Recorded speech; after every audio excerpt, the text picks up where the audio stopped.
What if the man who constantly preached unity, faithfulness, and forever commitment was the very one that shattered it all?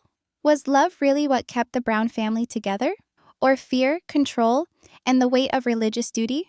How does a family that has spent holidays together and raised children hand in hand come to be divided by papers, split up dwellings, and years of silence? Kody Brown was once the self-assured patriarch of a huge, religion-inspired plural family. 4 wives, 18 kids, and a common desire to live according to their religious convictions. It was messy indeed, but at its foundation, it was meant to be founded upon love, equality, and support for one another. But it did not break apart overnight, and it did not break apart without us realizing it. It unraveled slowly, agonizingly, right before our eyes. We saw it fall apart season by season. The affection dissipated, the bonds between the wives disintegrated. And Kody started pouring all his efforts into one relationship and abandoning the rest. Robyn took center stage in his life, and the other women just seemed to go quietly into the night. So what was actually going on behind those tearful confessions? Why did the dream of creating a life at Coyote Pass become a nightmare of bitterness and loss? And how did a close-knit sisterhood become isolated, separate lives? Coyote Pass was supposed to be a new beginning, following the trials in Utah, the turmoil in Las Vegas, and the tension in Flagstaff. It was the promise of togetherness, a place to make houses next to each other, a token that the family still existed. But it turned out to be a battlefield that revealed the fissures that they had attempted to cover up for years. The issues weren't just over land. They were over promises broken and a dawning realization that the ground of trust had given way. Kody had spent years describing his big dream for the family, making maps and asserting that everyone would have their own place but remain linked together. But beneath the surface, something else was occurring. Titles were being transferred.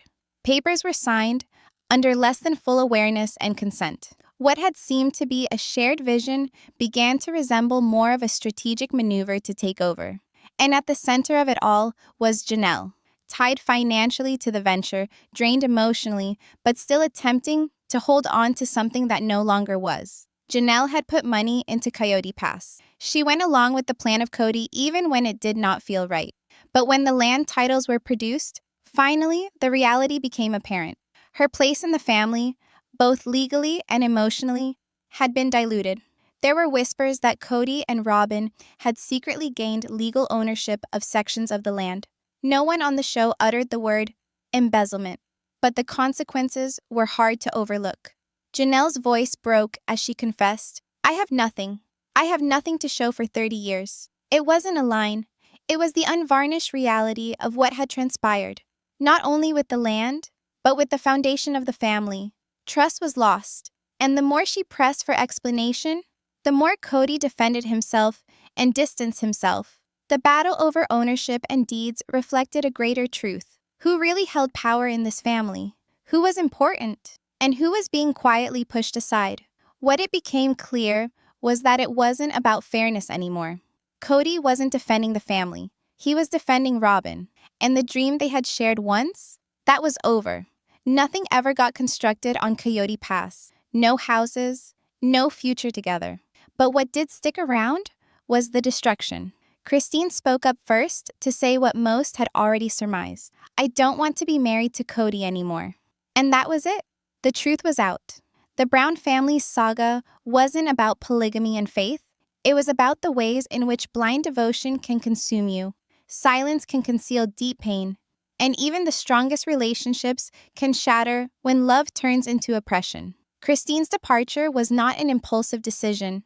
It was the culmination of years of quiet suffering, emotional abandonment, and repeated rejection. On television, she tried again and again and again to reconnect with Kody, to be seen, to be wanted. Each time, though, he pushed her away. At one time, even told her outright that he no longer wanted that type of relationship with her, and did so without apology or hesitation. The break in Christine's heart during that instant wasn't solely personal. The audience experienced it as well. That was when something changed. Christine found her strength. She packed her things, left Flagstaff in the dust, and headed to Utah. Alone, but unencumbered. And for the first time in what felt like an eternity, she looked happy, glowing even. Her leaving wasn't merely a breakup, it was a declaration. A wordless one, stronger than any words. She wasn't playing anymore. Not for Kody, not for the cameras. Not for anyone. Her departure represented a turning point. Not for her, but for the show as well. With Christine gone and the secret out, the facade of togetherness was lost. Kody and Robyn, once at the heart of the show, now felt like outsiders. And just when it looked like the Brown family drama was finished, TLC did something that caught everyone by surprise. They revived the show, but it was no longer Sister Wives. It was new, raw, real. It was named Freedom, and that name said it all. This new day wasn't about fighting for polygamy or providing Kody with another platform to dictate the terms. It was about healing, recovery, what comes after the storm has passed, and who is brave enough to rebuild. Christine and Janelle did come back, but on their own terms. No manufactured dinners, no artificial peacekeeping, no more playing Kody's game. Gwen also returned, along with Logan, Madison, and even Mykelti. They were no longer children stuck in a dysfunctional narrative. They were adults who were ready to tell their truth no matter how uncomfortable it would be. And the transformation? You could feel it immediately. This was not about coerced family traditions anymore. This was about confronting the past. Janelle was seen walking around Garrison's vacant home, her hands shaking as she touched up old photographs. Christine laughed once more. She planned her wedding, held her grandchild, and was finally able to live without judgment or fear. Gwen talked openly of her trauma, of what it was like to be raised silenced. And Logan, the longtime peacemaker, finally uttered the words that stung most. This isn't about hate, it's about safety. There were no pseudo-reconciliations, no Kody soliloquies. Robyn's name was hardly mentioned. And audiences? They tuned in droves. Ratings climbed. But curiosity wasn't the only motive. It was connection. Audiences didn't merely watch. They felt seen. Because freedom wasn't merely escaping plural marriage. It was surviving control, reclaiming identity, and finally breaking free from years of manipulation. And as this unflinching new story played out, Kody and Robyn were left behind, alone, on the sidelines, just as they had made others stand for all these years. There was no rescue edit this time, no defenders of honor, only the truth. The audience had witnessed too much, heard too much, felt too much. It could not be unseen. Kody's picture didn't just fade, it imploded. All the years of overt favoritism, emotional shutdown, and controlling behavior came back to haunt him. Fans recalled the times he belittled his children's feelings, the holidays he skipped, the tears he disregarded. Now, even his own kids were finished. Phones went unreturned, numbers were blocked. His sons didn't want to have anything to do with him. His daughters no longer believed him. And when he attempted to make contact, he was rejected in silence. Robyn attempted to rescue what was left. She shared one final interview, forced and empty. Social media exploded, labeling her the ultimate outsider. Fans blamed her for playing the long game, of manipulating her way to the top. And one moment stood out more than any other. Every time Kody took Robyn's side in family meetings, even if it hurt Janelle or Meri, his favoritism wasn't subtle. It was glaring. It was hurtful. And for many, it was as if watching betrayal happen in slow motion. Along the way, Kody and Robyn became a couple that was totally removed from the family that they professed to love. Emotionally disconnected but close-knit, they became inaccessible, but not in a positive sense. And everyone else, family members, followers, and previous wives, sat there pondering, could their union weather the burden of all that it had cost? And then, in all that darkness, we saw something beautiful. Christine entering her new life. Years of being invisible finally over for her. And she found something true. Something she hadn't felt in decades. She found love. Christine's joy outside of that world was undeniable. The show showed her joy, her laughter, her vulnerability. For the first time in years, we weren't seeing someone suffer. We were seeing someone live. It was as if we were seeing a person finally exhale after holding it together for way too long. Christine's journey wasn't about walking away from Kody. It was about reclaiming her life. She chose herself, and that decision said everything. Janelle's change was equally incredible. She started to step out from not only the emotional grasp Kody maintained over her, but also from the financial dependencies that bound her. We saw her regain her independence, incrementally, whether it was in charge of her own finances, making big choices, or even just insisting on what she felt she needed. Janelle's quiet strength was a rebellion against a lifetime of neglect. It reminded me, healing does not always make sound. Sometimes it's consistent. Sometimes it's quiet, but it's always courageous. What made this transformation so resonant is that it didn't just feel intimate.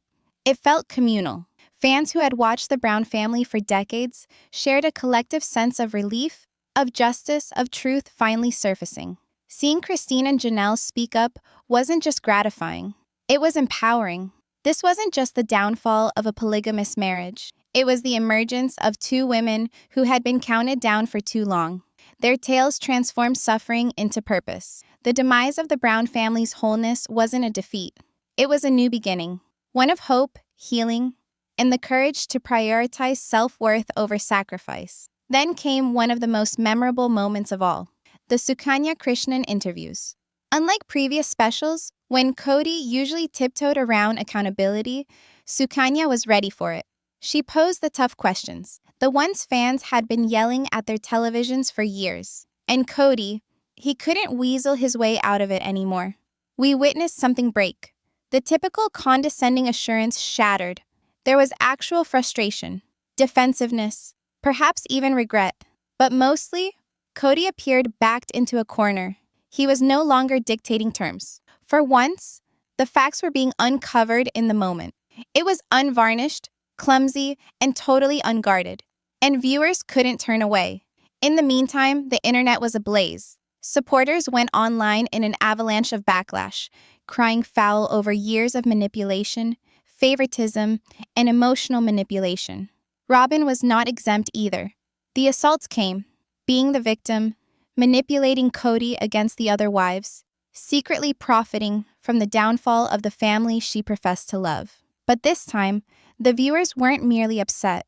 They were mobilized. They posted videos, reacted in real time, overwhelmed comment threads, and they stood behind Christine and Janelle in a way they never had before. The show had become more than simply entertainment. It became a reckoning. That's the strength of reality television in the modern age. Every second is immortal. Every deception eventually comes apart. Every betrayal is documented, dissected, re-watched. There is no hiding place. Not behind the cutting room floor, not behind the confession booth, and not behind omission. And that's where Kody's tale ultimately ends up, as a warning. In a world where truth gets a voice, and where there are millions of eyes to see, the people are the ultimate judge. And for Kody Brown, that verdict has been given. Not by a judge, not by his wives, but by the public that saw it all come crashing down and didn't look away.